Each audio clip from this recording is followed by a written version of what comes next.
किती लोक थकून आलेले आहेत आज या जागेमध्ये? ओके, कारण तुम्ही तरुण आहात सगळ्यात. परमेश्वराच्या उपस्थितीमध्ये सर्वदा आनंद आहे आणि देवाची उपस्थिती आम्हाला ताजंतवानं करते. हालेलुया. यावेळेस आपण जसं या कुठला महिना आहे हा? ऑक्टोबर महिना आहे आणि हालाकी ऑक्टोबर महिन्याच्या पहिल्या आठवड्यामध्येच आपली फास्टिंग प्रेयर व्हायला पाहिजे होती, ती झाली नाही. हा सेकंड वीक आहे, म्हणजे आता दुसरा संडे येणार आहे बरोबर या महिन्यामधला. तर प्रत्येक महिन्याला इथून पुढे महिन्याच्या सुरुवातीचा पहिला आठवडा जो आहे त्याचे 3 दिवस जे असतील आपले उपवास आणि प्रार्थनेचे दिवस असणार आहेत. आमेन. हे नोट करून ठेवायचं नेहमीसाठी. आणि या महिन्यामध्ये आपण जसं आज, उद्या आणि परवा उपवास प्रार्थना करत असताना या 3ही दिवस वचन तुम्ही शिकणार आहात आणि तुम्ही प्रार्थना करणार आहात. पण तुमचं लक्ष केंद्रित करा, एक फोकस. ज्यावेळेस तुम्ही 3 दिवसाचे उपवास करत आहात त्यावेळेस तुमच्याकडे या 3 दिवसाच्या उपवासासाठी आपण मंडळीसाठी तर प्रार्थना उपवास करणार आहोत.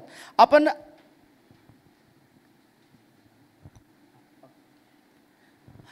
3 दिवस आपण फास्टिंग प्रेयर या जागेमध्ये करतोय. आपला एक मंडळीचा एक गोल आहे, मंडळीचा एक उद्देश आहे की आपल्याला कुठल्या गोष्टींसाठी आपल्याला प्रार्थना विनंत्या करायच्या आहेत त्या गोष्टी. तसंच तुम्ही ज्यावेळेस 3 दिवस तुम्ही उपवास करत आहात त्यावेळेस तुमचा देखील एक गोल असला पाहिजे, एक उद्देश असला पाहिजे. हे 3 दिवस आज किती लोकांनी उपवास केलेला आहे? आज मी प्रवास केलेला होता, आज वैयक्तिक मला उपवास नाही करता आला. किती लोकांनी तुमच्यापैकी उपवास केलेला आहे? ओके, थोडक्या लोकांनी उपवास केला. ओके, मी तुम्हाला सांगतो आज आणि उद्या या 3 दिवसाच्या उपवासामध्ये तुम्ही असताना शेवटच्या उपवास प्रार्थनेच्या दिवशी म्हणजे संडेच्या दिवशी एका विशेष अभिषेकाचा तुम्ही अनुभव घ्याल. संडेला 3ऱ्या दिवसाची जी उपवास प्रार्थना आपली असेल त्या दिवशी देखील मी वचनाला वेळ कमी देणार आहे, थोडा वेळ वचन सांगणार आहे. आराधनेचा टाईम देखील आपण कमी करणार आहोत आणि त्या दिवशी प्रत्येकांसाठी तेल लावून, अभिषेकाचं तेल लावून तुमच्यासाठी प्रार्थना करण्यात येणार आहे. हालेलुया. आणि म्हणून मी तुम्हाला सांगतो, जेवढे लोक परिवारासहित येतील, जर तुम्ही फॅमिलीसहित नाही, तुम्ही संडेला आणि उद्या देखील परिवारासोबत या. जर इलाजच नाही, येताच येत नाही ती गोष्ट वेगळी, परंतु प्रभूनं काही गोष्टी ज्या सांगितलेल्या आहेत की प्रथम माझं राज्य आणि माझं नीतिमत्व मिळवण्यासाठी झटा. म्हणजे तुम्हाला तुमचे कामं करायचे आहेत, तुमचा परिवार तुम्हाला चालवायचा आहे, सगळ्या गोष्टी तुमच्याकडे आहेत, पण प्रथम प्रभूसाठी तुमच्याकडे वेळ असला पाहिजे. मग तुम्ही महिनाभर जर तुम्ही जॉब करत आहात तर आता इथून पुढे एक शेड्यूल बनवा की मला पहिल्या आठवड्यामध्ये तुमची लीगल सुट्टी असेल फ्रायडेची, एक सॅटर्डे आणि संडेसाठी काहीतरी जॉबचं शेड्यूल चेंज करा. ऑफिसमध्ये बोला, साहेबांसोबत बोला, तुमच्या बॉसला सांगा की मला फ्रायडे, सॅटर्डे, संडे जो पहिल्या प्रत्येक महिन्याचा पहिल्या आठवड्यातला आहे ते जे दिवस आहेत ते विशेष रीतीनं फार गांभीर्यपूर्वक देवाच्या सानिध्यामध्ये तुम्ही घालवण्यासाठी या दिवसांमध्ये काढा. आणि मी तुम्हाला सांगतो, खात्रीनं तुम्ही अद्भुत चेंजेस पाहाल तुमच्या प्रत्येक क्षेत्रामध्ये. आणि विशेष आपण त्या प्रकारच्या प्रार्थना उपवासामध्ये आपण त्या गोष्टी करणार आहोत. आज, उद्या आणि परवा या 3ही दिवसामध्ये, आज जसं तुम्ही तुमच्या या महिन्याची बांधणी करणार आहात, तुम्ही प्रिपरेशन करत आहात आणि आजची वचनं तुम्ही ऐकत असताना तुम्ही शिकाल की जस्ट उपास आहे मग चला उपास करायचा आणि चला प्रार्थना आहे म्हणून प्रार्थना करायची. परंतु बायबलमध्ये एक गोष्ट लिहिली, दृष्टांत नसल्यामुळे लोक अनावर होतात. म्हणजे तुमच्याकडे एक ध्येय असलं पाहिजे प्रत्येक गोष्टीचं. तुमच्या फास्टिंग प्रेयरचं एक ध्येय असू द्या की प्रभू या महिन्यामध्ये माझ्या मुलाच्या जीवनात, माझ्या पतीच्या जीवनामध्ये, माझ्या मुलीच्या जीवनामध्ये, माझ्या फायनान्समध्ये, माझ्या जॉबमध्ये, माझ्या एज्युकेशनच्या या क्षेत्रामध्ये मला दैबापा तुझा चमत्कार पाहायचा आहे. जर तुम्ही शैतानी बंधनात स्वतः असलेलं तुम्ही महसूस करताय, तुम्ही एक उद्देश ठेवला पाहिजे, प्रभू या 3 दिवसाच्या ज्या फास्टिंग प्रेयर आहेत, प्रभू माझ्यावरचे दुष्ट आत्मे निघून गेले पाहिजे, माझ्यावरचा जादूटोणा तुटायला पाहिजे. प्रभू ह्या दुष्ट जो अभिषेक आहे शैतानाचा, जादूटोण्याचा, हा माझ्यावरचा तुटायला पाहिजे आणि प्रभू माझ्यावर तुझा पवित्र आत्म्याचा अभिषेक मला यायला पाहिजे. तुमच्याकडे 3 दिवसांमध्ये एक ध्येय असलं पाहिजे की मी ज्या अभिषेकामध्ये डाऊन झालेली आहे, प्रभू या अभिषेकामध्ये मला रिस्टोर कर, मला पुन्हा फील कर, मला पुन्हा भरायचं आहे. हालेलुया. आणि तुम्ही ज्या प्रकारे हे ध्येय पुढे ठेवून ज्यावेळेस तुम्ही उपवास करता, चर्चमध्ये येता, वचन ऐकता, प्रार्थना करता, मी तुम्हाला सांगतो तुमचं आराधनेमध्ये इन्व्हॉल्व होणं वेगळं असेल. नाहीतर वचन चाललं, तुमचं लक्ष म्हणजे शरीराने तुम्ही इथे आहात, तुमचं मन कुठेतरी भटकत आहे.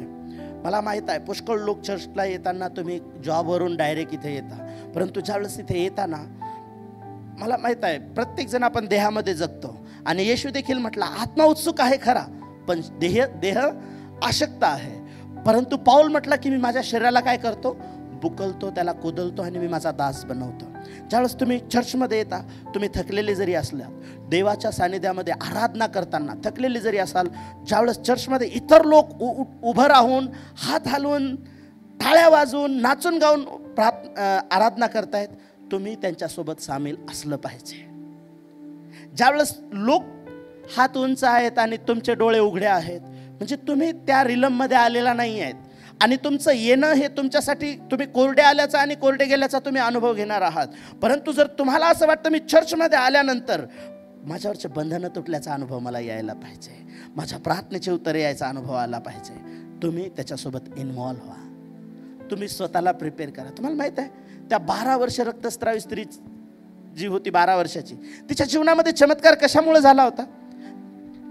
हॅलो, येशूने तिच्यावर तेल लावून अभिषेक करून प्रार्थना केली होती, बरोबर ना? काय केलं होतं? येशूनं तिच्यासाठी प्रार्थना केली नव्हती, येशूनं तिच्यावर हात ठेवला नव्हता, पण तिने स्वतःची तयारी केलेली होती. तुमची तयारी तुमची सुटका घेऊन येते, तुमची तयारी तुमचा मिरॅकल घेऊन येते. किती लोकांना असं वाटतं की माझ्या जीवनात मला चमत्कार पाहायचा आहे. मग चमत्कार कसा होता? या बाळकानं प्रार्थना केल्यावर चमत्कार होईल, मी त्या मिनिस्ट्रीमध्ये गेल्यावर चमत्कार होईल, माझ्यासाठी त्या अमक्या बाळकाने प्रार्थना केल्यावर चमत्कार होईल. मी तुम्हाला सांगतो आशे भटकणारे मी लय पाहिले आणि ते आजही आशीर्वादित नाही आहेत. का माहित आहे? कारण त्यांचा विश्वास माणसावर आहे, देवावर नाही. ते स्वतःला प्रिपेअर करत नाही आहेत. त्यांना वाटतंय की कोणीतरी प्रिपेअर झालेला आहे आणि तो आम्हाला आशीर्वादित करेल. मी तुम्हाला सांगतो तुमच्यासाठी येशू जरी तुमच्या बाजूने उभा आहे, येशूच्या दोन्ही बाजूला 2 चोर होते, त्याच्यातला एक स्वर्गामध्ये गेला कारण त्यांनी स्वतःला प्रिपेअर केलं होतं. क्रूसावर असताना स्वतःला त्याने तयार केलं होतं. आणि तो येशूला म्हणाला होता, प्रभू ज्यावेळेस तू राजवैभवाने येशील ना, तू माझी आठवण कर. हालेलुया. त्याने कसं प्रिपेअर केलं होतं काय ते तो एक सब्जेक्ट आहे, मी तो मग तुम्हाला शिकवेल येणाऱ्या दिवसांमध्ये. परंतु तो दुसरा चोर, तो प्रिपेअर कसा होता माहिती? तू स्वतःला सोडव, तू खाली ये आणि खाली आला की मला पण खाली आण, मला पण सोडव. हालेलुया. पण त्याने स्वतःला तयार केलं होतं. आणि त्याला काय प्रॉमिस मिळालं त्या दिवशी माहित आहे? तू आजच, उद्या नाही, आजच माझ्याबरोबर सुखलोकात असशील. मी तुम्हाला सांगतो जरी या 3 दिवसाच्या फास्टिंग आणि प्रेयर आहेत, मग आजचं प्रिपरेशन असेल, उद्या काहीतरी थोडा चमत्कार होईल आणि परवा मग मोठा चमत्कार होईल. जर तुम्ही आज प्रिपेअर आहात, चमत्कार आजच आहे तुमच्यासाठी, आजच तुमच्यासाठी सुटका आहे. आमेन. हालेलुया. आणि म्हणून या महिन्याची सुरुवात तुम्ही उपवास आणि प्रार्थनेच्या द्वारे करत आहात. एक वचन वाचूया आपण, स्तोत्र संहितेचं पुस्तक याचा 36 अध्याय 37 या 36 आणि 37 मधला मला लवकर फरकच कळत नाही. लोकांचा 36चा आकडा जास्त आवडतो जगातल्या लोकांना. वाचा वचन 5. आपला जीवतक्रम आपला जीवित क्रम परमेश्वरावर सोपवून दे. त्याच्यावर विश्वास ठेव, भाव ठेव, म्हणजे तो तुझी कार्य सिद्धीस नेईल, सिद्ध करेल. हालेलुया. तो तुझी कार्य सिद्धीस नेईल. तो स्तोत्र 20, 4 आणि 5 प्रमाणे तो तुझ्या अन्नार्पणाचं स्मरण ठेवेल, तो तुझे मनोगत पूर्ण करेल, तो तुझे सर्व संकल्प या महिन्यामध्ये सिद्धीस नेईल. आमेन. हालेलुया. हे जे वचन आहे या महिन्यासाठी, दोन गोष्टी आहेत. तुमचे कार्य सिद्धीस जातील. शेजारच्याला सांगा तुमचे कार्य सिद्धीस जातील. असा प्रेज द लॉर्ड करून सांगा. कमीत कमी 3 लोकांना सांगा. 3 लोकांना. ज्यांनी सांगितलं ते आशीर्वादित होणार आहेत. हा, 3 लोकांना. तुम्हाला उठावं लागलं तरी चालेल.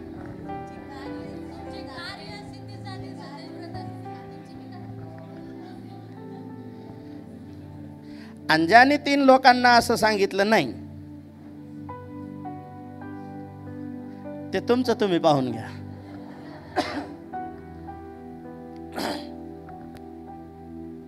जर तुमचा विश्वास आहे तर अब्रामाचा विश्वास कसा काम करत होता माहित आहे का?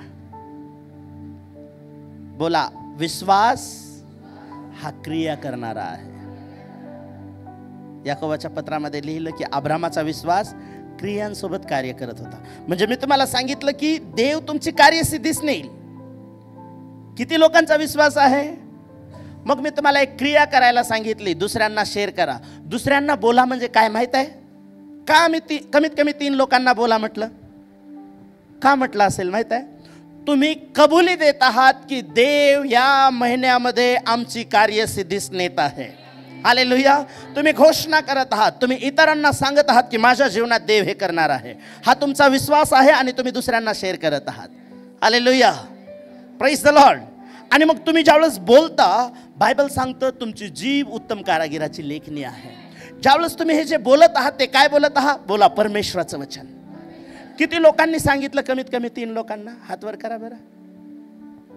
अरे वा, प्रभू तुम्हाला आशीर्वादित करा. आणि खरंच देव तुमचे कार्य या महिन्यामध्ये सिद्धीस नेईल. परंतु एक आट आहे बरं का. जसं तुम्ही सांगितलं एकमेकांना, परमेश्वर आमची सगळी कार्य सिद्धीस नेणार आहे. देव आमच्या इच्छा पूर्ण करणार आहे. देव आमच्या प्रार्थनेची उत्तरं देणार आहे. पण या वचनाची सुरुवात कशी आहे? वाचा ना, वाचा. दुष्कर्मावर या वचनाची 5व्या वचनाची सुरुवात. आपला जीवित क्रम तू तुझा जीवित क्रम परमेश्वरावर सोपून दे. हालेलुया. मे बी या महिन्यामध्ये तुमच्याकडे अनेक काळजा असतील, चिंता असतील, अनेक प्रॉब्लेम एका डोंगराप्रमाणे तुमच्या पुढे उभे असतील. मे बी एखादा मोठं कर्ज तुम्हाला या महिन्यामध्ये कोणाला तरी द्यायचं आहे आणि तुमच्याकडे सोर्स नाही आहे. मे बी एखाद्या आजाराबद्दल तुम्ही ऐकलं. तुमच्या मे बी तो घरातला असू शकतो आजार, किंवा तुमच्या शरीरातला असू शकतो. तुम्ही एखाद्या त्रासातून जात आहात आणि त्या त्रासाचा एक्सपिरियन्स खूप दिवसापासून आहे तुमचा. तुम्ही भरपूर गोळ्या खाल्ल्यात त्याच्यासाठी आणि त्याच्यातून तुम्ही बाहेर आला नाहीत. किती लोक असे या जागेमध्ये आहेत ज्यांना रेग्युलर गोळी खावं लागते, संध्याकाळी म्हणा किंवा सकाळी म्हणा. किती लोक आहेत या जागेमध्ये? ओके. डॉक्टरांनी सांगितलेलं आहे डेली खायला. बीपी शुगरवाल्यांना परमानंट झालेले आहेत नाही का? ज्यांनी हातवर केले ते सगळे तुम्ही बीपी शुगरवालेच आहेत का? नाही. ओके. पण तुमचा प्रत्येक प्रॉब्लेम, प्रत्येक तुमच्या जीवनात असलेला त्रास, आजार, ह्या सगळ्या गोष्टी आज माहित आहे, आज जसं उपवास आणि प्रार्थनेसाठी तुम्ही इथे आलेले आहात ना, देवावर टाकायचे आहेत, प्रभूला सांगायचे आहेत, प्रभूवर सोपवायचे आहेत. तुम्हाला विश्वास ठेवायचा आहे की परमेश्वर मला यामधून बाहेर काढेल. हालेलुया. तुमचा शुगर येशूपेक्षा मोठा नाही. तुमचा बीपी येशूपेक्षा मोठा नाही आहे. तुमचा हार्ट प्रॉब्लेम येशूपेक्षा मोठा नाही. हार्ट येशूनच तयार केलं ना. शुगर येशूने नाही केलं तयार. मला परवा कोणतरी, माझे लेकर का कोणतरी म्हटलं की बर परमेश्वर आरोग्य देईल, पण तुम्ही विश्वास ठेवा. तू आपला जीवित कर्म परमेश्वरावर सोप. या शब्दाचा अर्थ काय माहित आहे? तू प्रत्येक गोष्टीमध्ये देवावर विश्वास ठेव. तुम्हाला माहिती आहे, बऱ्याच ठिकाणी सांधेवात जर असेल, डॉक्टर सांगतात हे बरं होणार नाही, तुम्हाला रेग्युलर ट्रीटमेंट घेत राहावं लागणार. वातावरण बदललं की तुमच्या शरीरात बदल होणार. सांधेवातासाठी आमच्या पाळकीनबाईंना होता हा त्रास. जर वातावरण चेंज झालं की त्यांचे हात सुजायचे, जॉईंट पेन करायचे. त्यांचे जॉईंट पेन केले की मग मला पण त्रास व्हायचा.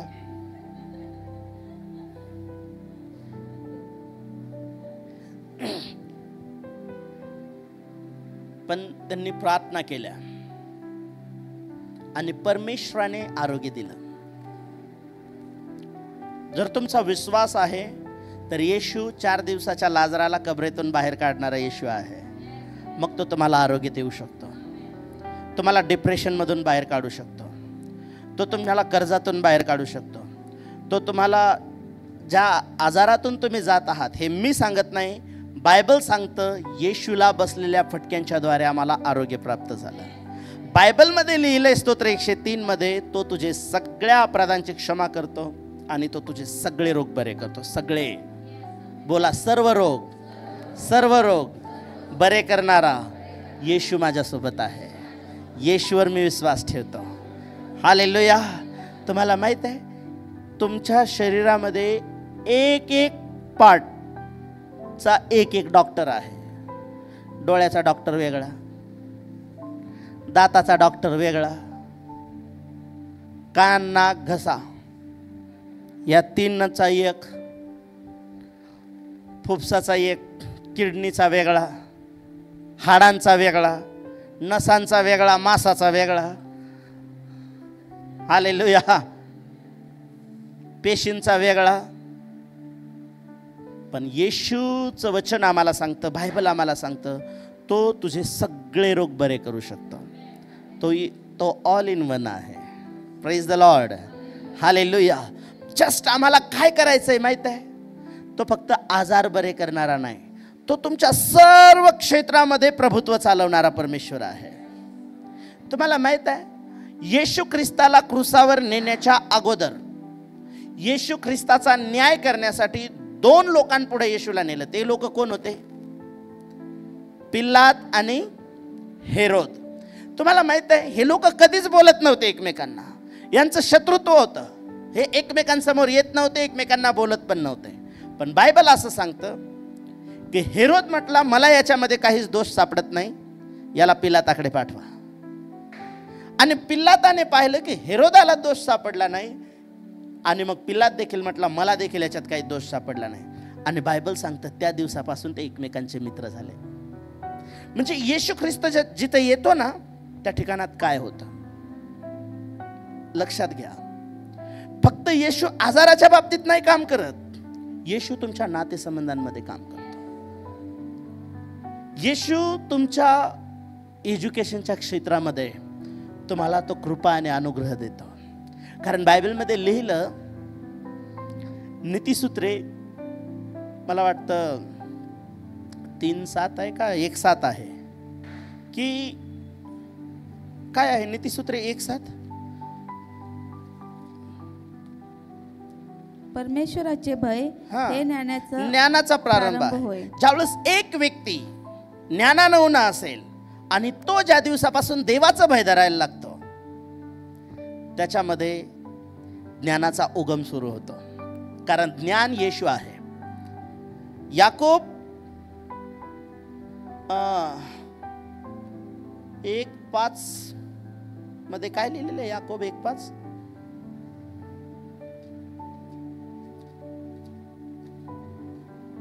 याकोबाचं पत्र 1 अध्याय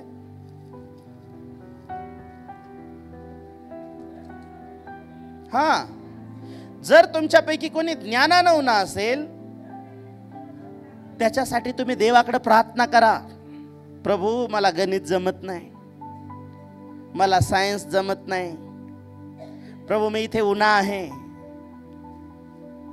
मी तुम्हाला सांगतो मी सगळ्या विषयात उन्हा होतो, सगळ्या विषयात.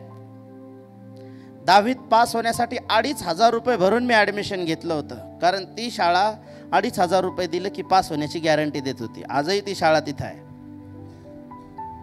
फक्त तुमचा लिहिण्याचा स्पीड तुम्ही वाढवा, लिहिण्याचं मटेरियल आम्ही तुम्हाला पुरवू. अशा आमच्या वाशिम जिल्ह्यातल्या शाळा आहेत. हालेलुया. सगळीकडे उन्हा होतं. एवढ्या 100 पैकी 100 मार्काच्या कॉप्या मिळू नाही, 52% मिळालेत मला. Praise the Lord. परंतु आज ती परिस्थिती नाही. मला पहिल्या वेळेस इंग्लिश वाचायला लावलं होतं शाळेमध्ये. येशू नव्हता माझ्या जीवनात तेव्हा. मी इंग्लिश वाचायला सुरुवात केली.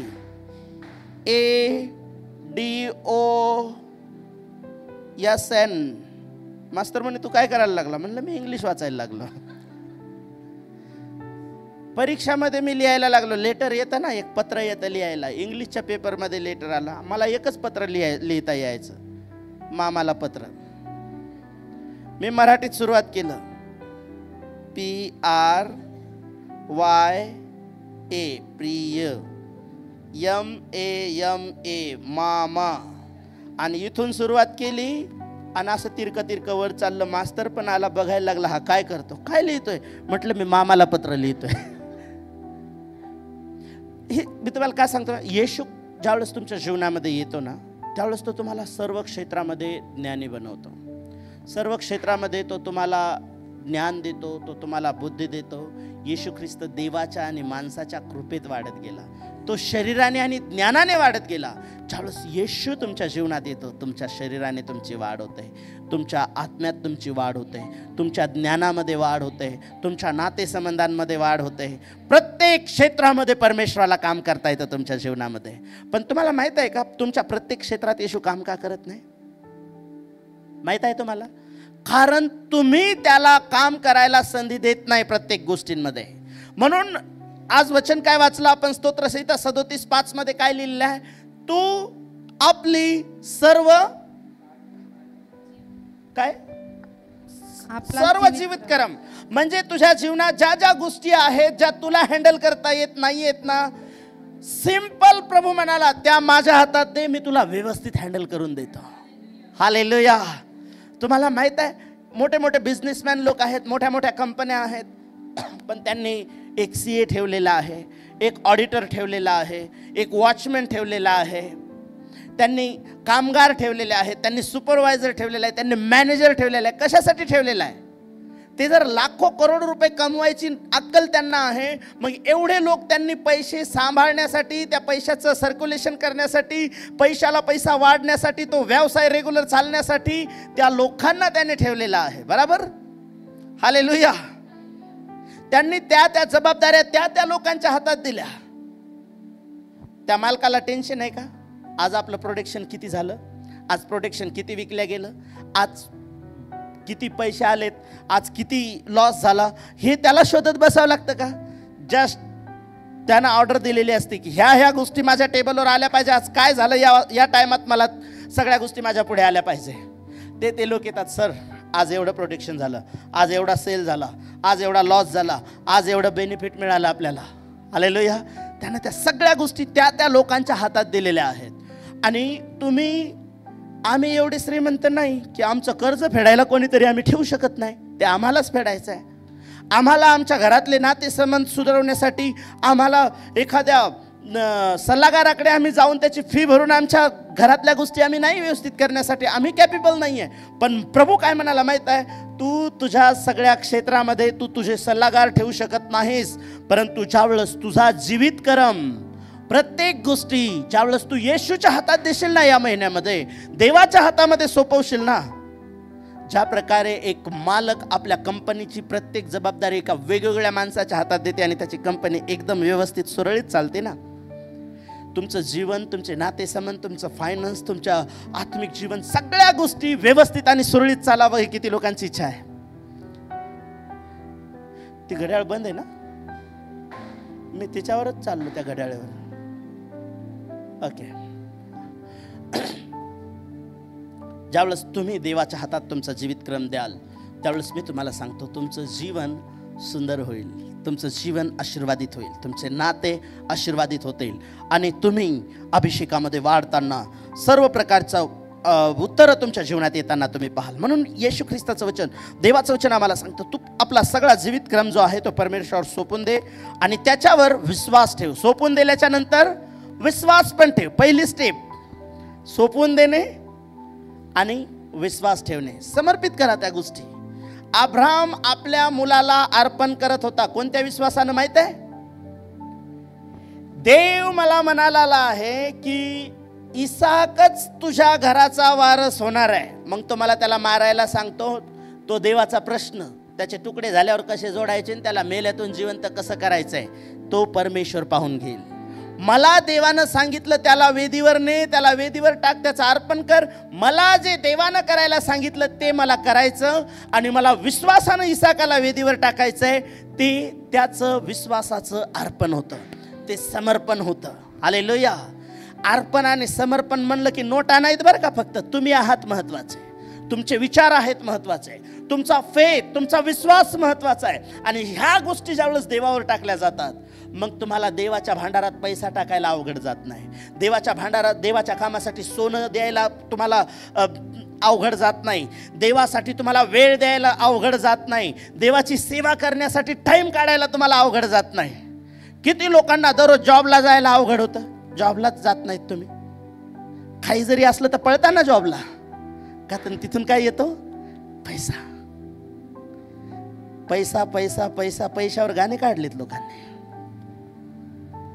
पैसा कमवत कमवत गाणे काढले, गाण्यावर पैसा कमवा लागले. आणि आम्ही त्याला प्रथम ठिकाणी ठेवत असाल, त्याला दुय्यम ठिकाणी. पैसा कुठं आहे बायबलमध्ये माहिती आहे का तुम्हाला? पैसा प्रेषितांच्या कृत्यामध्ये कुठं आहे? लोक आपल्या जमिनी विकायचे, पैसा वगैरे जो यायचा ते कुठं द्यायचे, कुठं ठेवायचे? आपल्या इथं कशाचं भांड आहे ते ऑफरिंगसाठी? पितळेचं आहे का? पितळेचं आहे ना ते, पितळेचं भांड आहे. पण आपण त्याला पण कुठं ठेवतो माहिती आहे? त्याला तिथं नाही ठेवलं वेदीवर, आपण त्याला इथं ठेवतोय. का माहिती आहे? सगळ्यांना दिसावं म्हणून नाही. ते लोक पैसा जो काही यायचा ना ते प्रेषितांच्या पायाजवळ ठेवायचे. म्हणून तुमचा जॉब पायाजवळ असू द्या, तुमचा पैसा पायाजवळ असू द्या, आणि येशू तुमच्या डोक्यावर असू द्या. हालेलुया. मग तुम्ही आशीर्वादित व्हाल, तुम्ही यशस्वी व्हाल. देवाचं वचन सांगतं की देवावर जीवितक्रम सोपून द्या आणि दुसरी गोष्ट काय कर? त्याच्यावर भाव ठेव, त्याच्यावर विश्वास ठेव. आणि मग ज्यावेळेस ह्या दोन गोष्टी तुमच्या जीवनामध्ये घडतील त्यावेळेस काय म्हटलं परमेश्वर? तुझी सर्व कार्य काय होतील? बोला, सिद्धीत जातील. आमेन. हालेलुया. किती कष्ट करावं लागतात देवावर जीवितक्रम सोपून द्यायला? किती वेळ लागू शकतो? हॅलो, किती वेळ लागू शकतो? तुम्हाला जर 20,000 रुपये पगार आहे, तो 20,000 रुपये पगार तुम्हाला हातात मिळवण्यासाठी किती वेळ लागतो? 1 महिना. 1 दिवस सुट्टी झाली त्याच्यात तर तेवढे पैसे येत नाहीत. त्याच्यामध्ये लेट मार्क झाले तर तरी पण कट होतात. देवानं जर चर्चमध्ये लेट येणाऱ्यांसाठी लेट मार्क लावले तर काय होईल? लेट येणाऱ्यांना तुमचे लेट मार्क लागले तर काय होतील? आज कोण कोण लेट आलं मला माहित नाही. आज सूट. ओके, आज कोणाचा प्रभू कोणाचा लेट मार्क नको लावू. Praise the Lord. पण जगातल्या गोष्टी तुम्हाला मिळवण्यासाठी एक्झॅक्ट राऊंड फिगर तुम्हाला मिळवता येतं का? नाही. त्याच्यासाठी तुम्हाला 30 दिवस पूर्ण मेहनत करावं लागते. पण तुमचा जीवितक्रम परमेश्वरावर सोपवण्यासाठी तुम्हाला काय करावं लागतं? किती पैसे लागतात? किती कष्ट करावं लागतात? किती दिवस लागतील बरं? जस्ट आता वचन झाल्याच्या नंतर आपलं समर्पण करा प्रभूला. इनफ. वचन ऐकत असताना जरी प्रभूला बोलले ना, प्रभू हे मला कळालंय, आता सगळ्या गोष्टी तुझ्या हातात मी सोपून देत आहे. संपला विषय. ऐकलंय प्रभूने, झालं काम सुरू तुमच्या जीवनामध्ये. तुमचे कार्यसिद्धीत जायला देवानं काम करायला सुरुवात केलेली आहे. बोला आमेन. हालेलुया. तुम्ही आमेन म्हणताय म्हणजे तुम्ही स्वीकारताय, हे माझ्या जीवनात होत आहे. आणि मग हे ज्यावेळेस तुमच्या जीवनात घडायला लागतं, काय कसं आहे प्रभूवर जीवितक्रम सोपवणे आणि त्याच्यावर विसंबून राहणे, विश्वास ठेवणे. नीतिसूत्राचं पुस्तक पाठ असलेलं आणि माझ्या फार आवडीचं वचन आहे. 3 अध्याय 5 आणि 6 वचन. नीतिसूत्रे 3 अध्याय. तू आपल्या अगदी मनापासून, तू आपल्या अगदी मनापासून. असं माझ्याकडे बघा आणि बोला, अगदी मनापासून. वर नाही. अगदी मनापासून कसं असतं? अगदी मनापासून परमेश्वरावर भाव ठेव. परमेश्वरावर भाव ठेव. आपल्याच बुद्धीवर अवलंबून राहू स्वतःच्या नकोस. बुद्धीवर मला असं वाटतं, मला असं वाटतं. हन्ना सफीराला काहीतरी वाटलं होतं, वाट लागली त्यांची. हालेलुया. तुम्हाला ज्यावेळेस काहीतरी वाटतं ना, त्या वाटतला पण देवाच्या हातात द्या, नाही तर ते वाटतं आपली वाट लावतं. कारण बायबल सांगतं मनुष्याच्या दृष्टीने सर्व मार्ग चांगले असतात, सगळे मार्ग. तो चूक जरी करत असेल ना, तो स्वतःची पाठ थोपून घेतो. तुझी थोडी इच्छा होती अशी चूक करायची, तुला भाग पाडल्या गेलं तसं चूक करण्यासाठी, आणि बरोबर आहेस तू. पण बायबल सांगतं त्याच्या शेवटास मृत्यूपद फुटतात. हालेलुया. पण अगदी मनापासून तू आपला देव परमेश्वर याच्यावर काय ठेव, भाव ठेव. आणि आपल्या बुद्धीवर अवलंबून स्वतःच्या बुद्धीवर अवलंबून राहू नकोस. तो आपल्या सर्व मार्गात, तू आपल्या सगळ्या मार्गांमध्ये, त्याचा आदर सगळ्या कर. मार्गांमध्ये, हॅलो, सगळ्या मार्गांमध्ये, सर्व मार्ग, जे जे मार्ग तुम्ही अवलंबता ना, त्या प्रत्येक मार्गात, फक्त चर्चच्या मार्गात नाही, फक्त प्रार्थनेच्या दिवशी प्रार्थनेच्या मार्गात नाही, सगळ्या मार्गामध्ये त्याचा आदर कर. पोरासाठी पोरगी पाहायची, देवाचा आदर करा. अब्रामाच्या चाकराने एलिएझरने सल्ला दिला होता ना, जर नाहीच पोरगी मान्य झाली इकडे यायला, याला तिकडे नेऊ का घर जावई व्हायला. अब्राम म्हणाला, खबरदार, माझा मुलगा बिना लग्नाचा राहिला तर चालेल, देव देईल त्याला पाहून, मुलाला तिकडे नाही न्यायचं. काय होतं, एक आत्मा येतो प्रभूमध्ये. असे कितीतरी आत्मे नरकात गेलेत.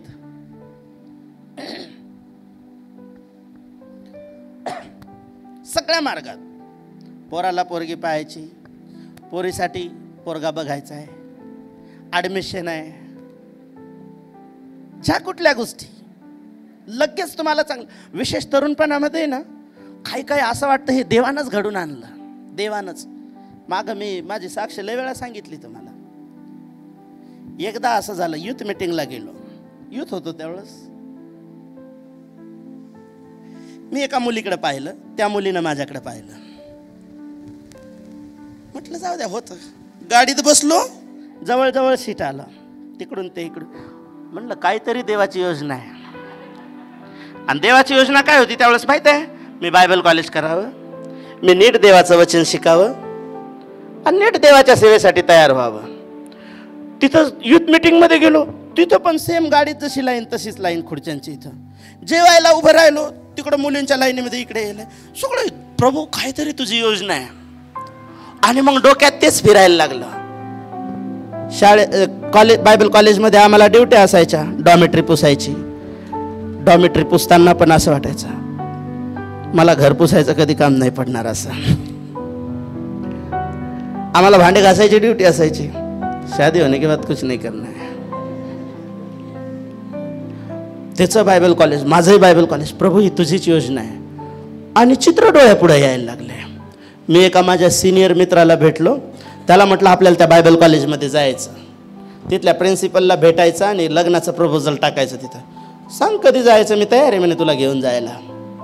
मी म्हटलं थांब, मला 3 दिवस उपवास प्रार्थना करू दे. आणि मी त्या दिवशी उपवास आणि प्रार्थना करायला सुरुवात केली. आणि देवाकडे ही प्रार्थना केली, प्रभू जे जे तुझ्यापासून नाही त्या प्रत्येक गोष्टी माझ्या जीवनातून मी श्रापित करतो, त्या परत माझ्या डोळ्यापुढे आल्या नाही पाहिजे. बस एकच प्रार्थना झाली. पहिल्याच दिवसाच्या उपवास प्रार्थनेत देवाच्या हातात पडलो. जे जे तुझ्यापासून नाही ते माझ्या जीवनातून कॅन्सल हो. लगेच कॅन्सल झालं, डिलीटच झालं. 3 दिवस फास्टिंग प्रेयर कंटिन्यू केल्या. ब्रेन वॉश झाला पूर्ण.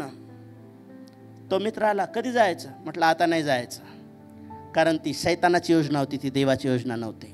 तुम्हाला अनेक वेळा असं वाटेल की हे देवापासून आहे, कारण तरुणपणामध्ये तुम्ही एका एजमध्ये येता, टीन एज आलं की तिथून हार्मोन्स चेंज होतात आणि क्रॉस जेंडर आकर्षण हे नॅचरल आहे. पण ह्या गोष्टी देखील आपण देवाच्या हातात ज्यावेळेस सोपवतो त्यावेळेस नॅचरल गोष्टी देखील देव अननॅचरल करायला लागतो. Hallelujah, praise the Lord. प्रत्येक क्षेत्रामध्ये, प्रत्येक गोष्टीमध्ये, तुमच्या खाण्यापिण्याच्या बाबतीत, सगळ्याच बाबतीत प्रभूवर ज्यावेळेस तुम्ही सोपवाल, देव योग्य मार्ग तुमच्यासाठी मोकळे करेल, योग्य गोष्टी तुमच्यासाठी घेऊन. तू आपल्या प्रत्येक मार्गात परमेश्वराचा काय कर? आदर कर. जर देवाचा आदर नसेल ना, तुमच्या लग्नामध्ये जर देवाचा आदर नसेल, ज्या ज्या लोकांनी देवाचा आदर न करता लग्न केले ना, त्यांची बायको त्याचा आदर करत ना नवरा तिचा आदर करत, कारण त्या दोघांनी देवाचा आदर केलेला नाही. हालेलुया. जर तुम्ही देवाचा आदर करणारे आहात, तुम्ही एकमेकांचा आदर करणारे तुम्ही कपल बनाल. आमेन. हालेलुया. म्हणून प्रत्येक मार्गात देवाचा आदर कर. मग तो काय होईल? तुझा म्हणजे तो तुझा म्हणजे मार्गदर्शक तो होईल. तुझा मार्गदर्शक होईल. बऱ्याच लोकांना घमंड आहे कशाचं माहित आहे? माझी याच्यासोबत ओळख आहे, त्याच्यासोबत काही झालं ना मी लगेच फोन लावतो आणि लगेच तिथून आपल्याला सल्ला येतो. तुमचा सल्लागार जर येशू असेल, तुमच्यासारखा आशीर्वादित कोणी नाही. आमेन. हालेलुया. आणि म्हणून देवाच्या लोकांनो, बायबल सांगतं सगळ्या मार्गात त्याचा आदर कर. आणि इर्मयाचं पुस्तक याचा 17वा अध्याय आणि 7वं वचन, परमेश्वराचा आदर करणं प्रत्येक मार्गात नेमकं काय आहे? इर्मयाचं पुस्तक 17वा अध्याय आणि वचन 7. तिथं परमेश्वराचं वचन आम्हाला या प्रकारे सांगतं की जो पुरुष परमेश्वरावर भाव ठेवतो, त्याचा आदर करतो, त्याचा भावविषय जो आहे तो परमेश्वर आहे, तो व्यक्ती धन्य आहे. आणि तो जलाशयाजवळ लावलेल्या झाडासारखा आहे, आणि तो आपली मुळं नदीजवळ पाण्याजवळ पसरवत आहे. आणि त्याची पानं जे आहेत ते आवर्षण समय कोमजून जाणार नाहीत, आणि ते झाड हंगामी फळ द्यायला लागतं. परंतु माणसावर भाव ठेवणाऱ्या व्यक्तीच्या बाबतीत तसं नाही. जे देवावर भाव ठेवतात ते आशीर्वादित आहेत, पण मनुष्यावर भाव ठेवणारे श्रापित आहेत. म्हणून प्रत्येक मार्गामध्ये या महिन्याची सुरुवात करत असताना प्रत्येक गोष्टीत देवाचा आदर होतो का हे चेक करा. जिथे जिथे मागच्या महिन्यात देवाचा आदर केला गेला नाही, या महिन्यामध्ये त्या गोष्टी, त्या रिकाम्या जागा फिलअप करा. तुम्हाला माहीत आहे कुठे तुम्ही देवाचा आदर करण्यासाठी चुकलेला आहात. परमेश्वर म्हणाला, मुलगा आपल्या बापाचा आणि नोकर आपल्या धन्याचा सन्मान करतो, आदर करतो, मग तुम्ही मला तुमचा बाप मानता. प्रभू म्हणतो, हे आमच्या स्वर्गातल्या बापा, जर मी तुमचा बाप आहे, माझा आदर कुठे आहे? अरे जर मी तुमचा स्वामी आहे, मी तुमचा मालक आहे, तर माझा सन्मान कुठे आहे? हालेलुया. प्रभू येशू म्हणाला, मला प्रभू प्रभू म्हणणारा स्वर्गाच्या राज्यात जाणार नाही, माझ्या बापाच्या इच्छेप्रमाणे जगणारा स्वर्गाच्या राज्यात असणार आहे. आमेन. म्हणून कुठे प्रभूचा आदर करणं चुकलो ना आपण मागच्या महिन्यात, करेक्शन करा. जस्ट तिथं फिलअप करा, प्रभू इथे चूक झाली, या गोष्टी मी इथं पुटअप करत आहे. आणि तुम्ही जास्तही करायला लागाल, तुम्ही अनुभव करायला लागाल तुमच्या जीवनामध्ये चेंजेस येताना.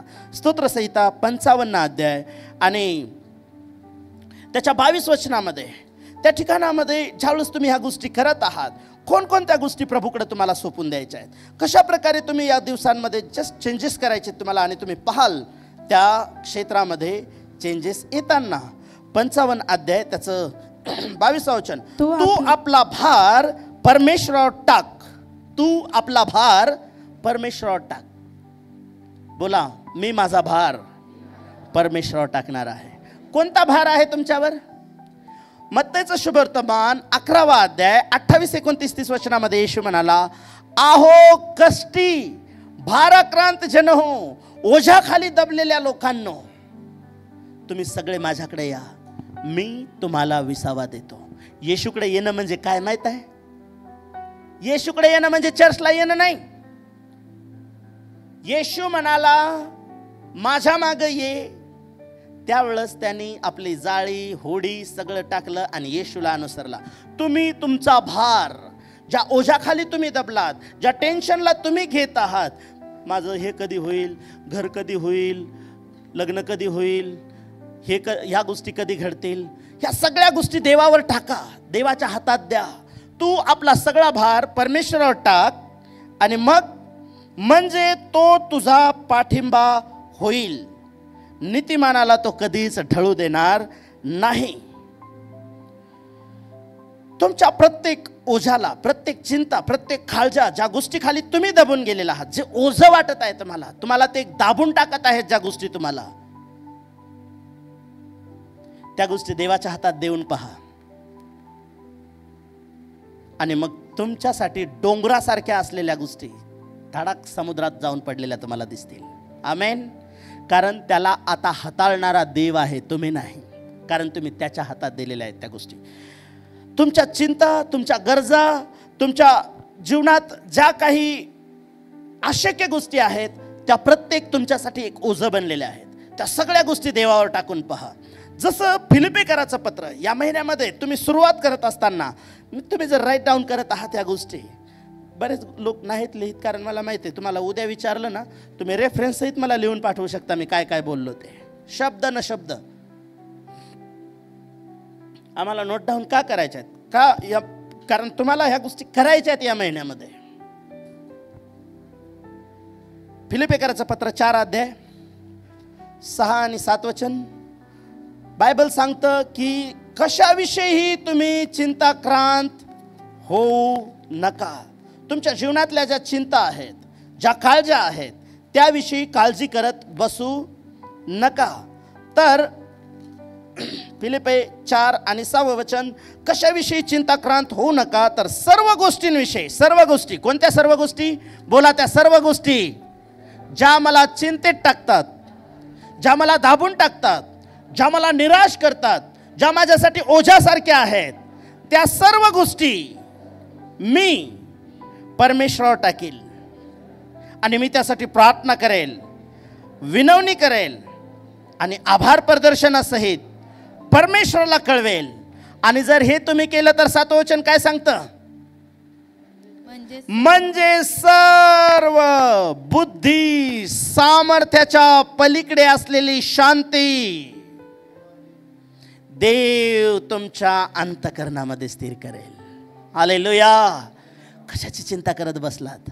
देवावर टाकून बघा. तुमच्या बुद्धी सामर्थ्याच्या पलीकडे असलेली ख्रिस्ताची शांती तुमच्या अंतःकरणात येऊन स्थिर राहील. तुम्ही व्हायबल होणार नाही, तुम्ही डिप्रेशनमध्ये अजिबात जाणार नाही. का? तर तुम्ही प्रार्थना आणि विनवणी करून तुमची प्रत्येक गरज, तुमची प्रत्येक चिंता तुम्ही देवावर टाकली. का देवावर आम्हाला टाकायची? तर परमेश्वराचं वचन सांगतं, 1 पेत्राचं पत्र याचा 5वा अध्याय आणि 7व्या वचनामध्ये, तुम्ही आपली सर्व चिंता त्याच्यावर टाका, कारण तो तुमची काळजी घेतो. हालेलुया. बोला, या महिन्यामध्ये माझ्या सर्व चिंता, माझ्या सर्व काळजा, माझं सर्व ओझं, माझा सर्व जीवितक्रम मी परमेश्वरावर टाकत आहे, कारण तो माझी काळजी घेणारा आहे. कारण तो सर्व मार्गात माझी सर्व कार्य सिद्धीस नेणारा आहे. कारण तो माझ्या जीवनासाठी सर्व गोष्टी मिळून सर्व काही तो कल्याणकारक करणार आहे. हालेलुया. मी ज्यावेळेस सर्व मार्गात त्याचा आदर करणार, सर्व गोष्टी त्याच्यावर सोपवणार, त्यावेळेस सर्व गोष्टींमध्ये तो माझा मार्गदर्शक असणार आहे. बोला, या महिन्यामध्ये परमेश्वर माझे सर्व कार्य सिद्धीस नेणार आहे. या महिन्यामध्ये परमेश्वर माझा मार्गदर्शक बनत आहे. बोला, या महिन्यामध्ये 1 पेत्र 5 प्रमाणे देव माझी काळजी करणार आहे. देव माझ्या सर्व मार्गात माझ्या सोबत राहून सर्व गोष्टीतून तो मला बाहेर काढणार. त्याचं साह्य मला प्राप्त होताना मी पाहणार. बोला आमेन. उभं राहूया, प्रार्थना करूया आपण.